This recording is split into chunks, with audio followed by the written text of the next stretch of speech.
Mother-in-law, please don't take money from my wallet. My mother-in-law, who couldn't resist stealing, was trying to take money from my wallet again. When I told her to stop, she got angry. Who do you think you are? You're just a daughter-in-law. Then she kicked me out of the house. She didn't realize she was making a big mistake. My name is Alina, and I'm 27 years old. I met Mike through a friend's introduction, and today we happily got married. When I was young, I lost my dad, and my mom raised me by herself. I respect and love her very much. However, when I first met my future mother-in-law, she said, "You look unlucky. That's why you lost your husband early." My mom and I were shocked by her rude comment about my late father. Both my father-in-law and Mike scolded her, but she defended herself, saying she was just being honest. My mom was worried about my marriage, but since my father-in-law and Mike were supportive, she eventually agreed to it. During the wedding, I was worried about what my mother-in-law might do. Thankfully, everything went smoothly. Just when I was starting to relax, there was a knock on the door of the dressing room.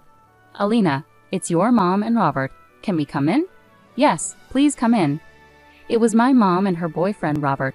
They both shared their heartfelt congratulations and sat down. "That was a wonderful ceremony. Congratulations, Alina. You looked absolutely stunning." Robert was so moved that he cried the whole time. Well, seeing Robert's tear-streaked face, both my mom and I burst into laughter. In that cheerful atmosphere, Mike knocked and entered. "Alina, great job today. Mom, Robert, thank you for being here." "Good job, Mike. Where are your parents?" My mom got tired and wanted to leave early, so I let her go. "I'm sorry." "It's fine. More importantly, keep your promise to me, okay?" "Of course." The agreement between my mom and Mike was that if my mother-in-law did anything to me while we were living together, Mike would always support and defend me. Because of my mother-in-law's insistence, I had to live with her after getting married. Initially, the plan was for Mike and me to live together, just the two of us. But my mother-in-law threw a fit, saying we couldn't get married unless we lived with her. Seeing my distress, my mom made this promise with Mike. Even my father-in-law said, "If something's up, let me know." Mike also told me that if living with his mom became truly unbearable, we could consider living separately. "Alina, if my mother does something, tell me right away, okay? Even if it seems small." "All right, I understand. Thanks. And I'm still working, so I'm not home that much. I think it'll be okay." "You're being naive, Alina. Well, this is something you'll only understand once you experience it. Take care of my daughter, Mike." "Yes, ma'am." I soon learned that my mom was right. After returning from our honeymoon and living in Mike's family home, I immediately saw my mother-in-law's true colors. "This food looks terrible. Redo it." Without even tasting the meal I had just prepared, my mother-in-law dumped it straight into the trash. Seeing this, both my father-in-law and Mike immediately scolded her, but she retorted, "I can't let you two eat such terrible-looking food. I threw it out for your sake and yet? Never mind." Then she stormed off to her room. Apologizing, Mike and his dad decided to take us out for dinner. When my mother-in-law heard this, she threw a tantrum about not being invited, but Mike and his father just ignored her. This made her even angrier, and she started harassing me more. Mike's family runs a small workshop, and Mike is busy preparing to take over. He studies hard, attends meetings with his father, and networks a lot. I have my job during the weekdays and am hardly home, but the weekends were a nightmare. My mother-in-law mostly stays home, does no housework, and either lounges around watching TV or goes out. Mike tries to help out when he can, and after the food incident, my father-in-law told me I can manage on my own. Just prepare food for Mike. When my mother-in-law found out about this, she said, "As a daughter-in-law, it's only natural that you should prepare food for the whole family." But my father-in-law dismissed her. Adding to the mix, my mother-in-law has very old-fashioned views. "Alina, when are you going to quit your job? When are you having kids? A woman can achieve anything with ability and charm, Don't you understand? Oh, maybe you lack those, so you're still working." From her comments, it's clear my mother-in-law doesn't work and is a housewife. But according to Mike, she struggles with household chores. She's technically listed as an employee at my father-in-law's company, but she doesn't actively work. Instead, she receives a salary as pocket money from my father-in-law. However, whenever she likes something, she buys it right away, so my father-in-law handles the finances. Mike never lends her money, so when she's short on cash, she asks me, "Alina, can you lend me some money?" "I'm sorry, but Mike told me not to lend you any money." After enduring her mistreatment, I couldn't understand why she expected me to lend her money willingly. Even after I refused, she persisted. "I'll make sure Mike and your dad don't find out, okay?" "I can't, sorry." "Please, Alina." "I'm sorry."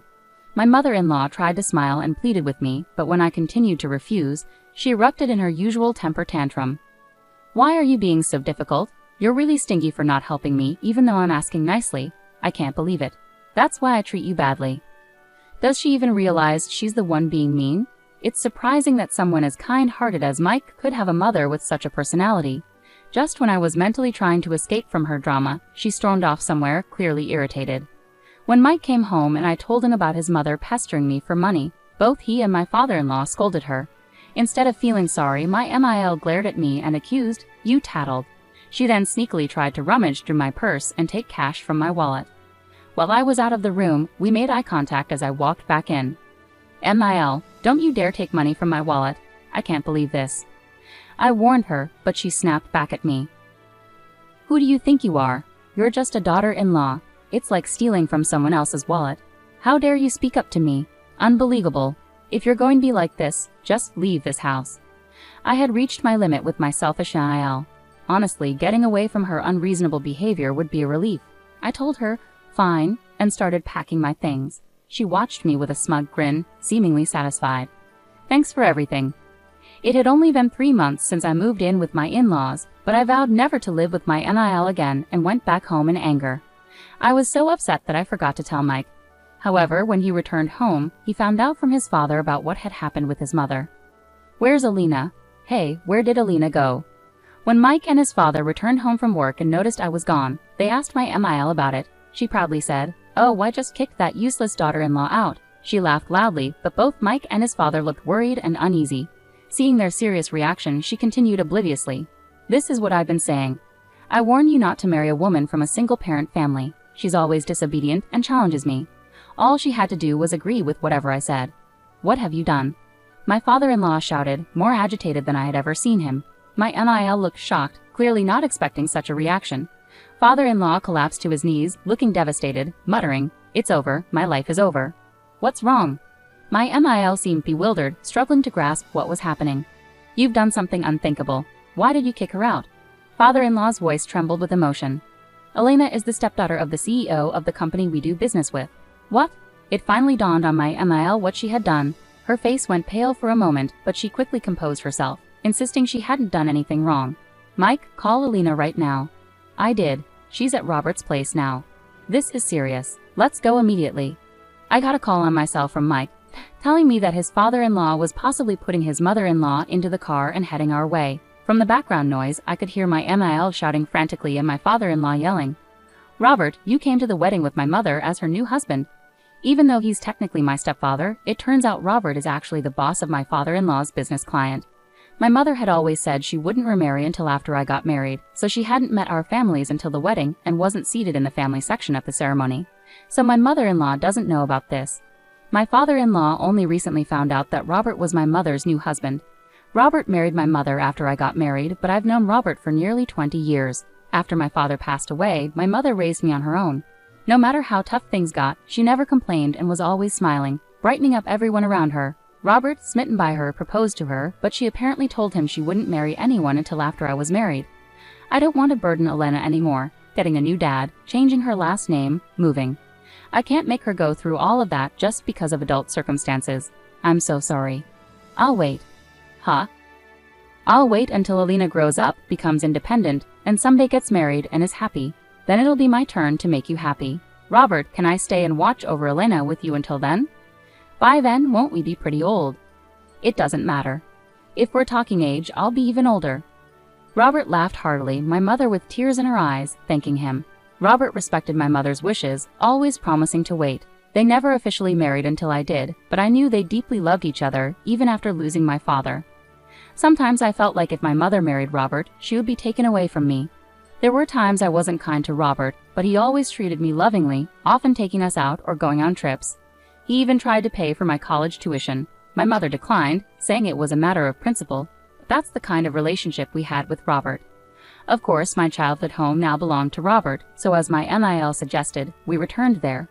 When we filled Robert in on everything that happened with my in-laws and about my MIL, he was furious. Knowing the business relationship with my father-in-law's company, he was boiling with anger when the doorbell rang. My mother checked the monitor and saw my father-in-law, mother-in-law, and Mike outside. She asked Robert if they could come in, and he agreed, unlocking the door to welcome them. As soon as they entered and saw the tense atmosphere, both my father-in-law and Mike knelt down.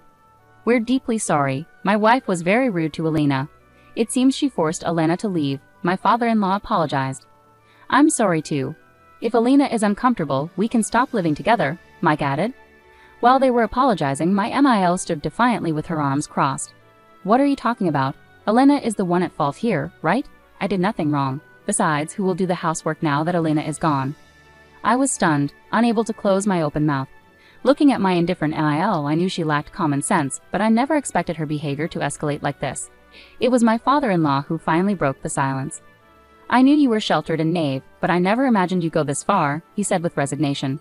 We'll start the divorce proceedings as soon as tomorrow. I'm utterly disappointed in you. What are you talking about? Why should I be the one to get a divorce? If anyone should, it should be Elena and Mike, since she left on her own. My MIL's earlier arrogance vanished when faced with the prospect of divorce from her husband. Mike joined in the confrontation. Why should I divorce Elena? I love her. I have no intention of divorcing her. We only agreed to live with you because you begged us, crying, and yet you treat Elena like a maid. Stop talking nonsense. My father-in-law nodded in agreement and said, a mix of exasperation and anger evident in his voice, your father asked me to take care of you, so I became your husband and took care of you. But no matter how many times I warn you, you never listen and you never show any remorse. At this age, you're beyond my control. My mother-in-law clung to my father-in-law, who appeared distant, perhaps reflecting on the challenges he had faced until now. What about the company? It belonged to my father. Your father passed the company to me when he passed away. Even if I retire, Mike is here. You've only been a figurehead at the company and haven't done any real work. Do you think you can suddenly take over? I won't let the employees end up on the streets because of you. My MIL appeared to be searching for a way out as she faced criticism from her husband and Mike. Just to clarify, my MIL is a true daddy's girl, raised in luxury. She's never held a job, always living as a pampered princess. Without her husband's support, she wouldn't be able to manage household chores, let alone a job. My MIL tried to hold on to my father-in-law, but his decision seemed firm. Elena, say something. Out of desperation, she turned to me for support. I also believe divorce is the right decision. Someone who tries to steal money from another's wallet and then reacts aggressively when confronted, who knows what she might do next? What are you talking about? To those who might not know the real reason I left, I explained that it was because my MIL had attempted to steal money. Their faces turned pale. I can't believe this. This is unbelievable. Stop exaggerating. I was just borrowing a little, MIL retorted unapologetically. Both my mother and Robert countered firmly. In most places that's called theft, which is a serious crime. I thought you were unreasonable, but I cannot allow my daughter to return to a place where someone like you lives. I agree. Elena may not be my biological daughter, but she is precious to me. How can I send back such a beloved daughter to someone who mistreats her? Robert added. I have no response to that. We are truly sorry. Throughout this conversation, both my father-in-law and Mike have been apologizing repeatedly, but MIL hasn't apologized once. You're the reason for all this, aren't you? How can you behave like this? Despite their apologies, MIL showed no remorse. Well, that's because, look, I've encountered a few people like you in my time, so I can pretty much guess. If I were you, I'd consider a divorce. Don't make decisions for me. You're the one being unreasonable here. Enough is enough. I'm telling you I will go to court if necessary, but I'm divorcing you. That's final. No, please. My father-in-law had indeed prepared divorce papers with his part filled out. He was ready to take legal action if MIL resisted. Finally grasping the seriousness of the situation, MIL reluctantly signed the divorce papers and relinquished half of the assets.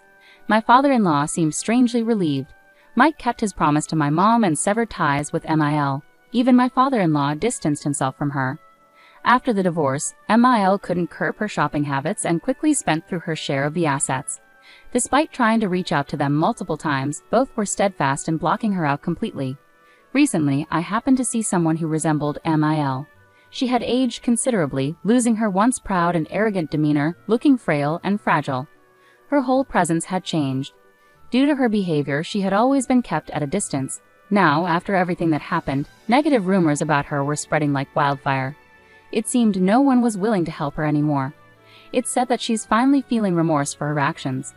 As they say, actions have consequences. A few days later, my father-in-law and Mike visited Robert with a box of chocolates to apologize. When I explained that MIL had disappeared, Robert and my mother cautioned them not to let it happen again.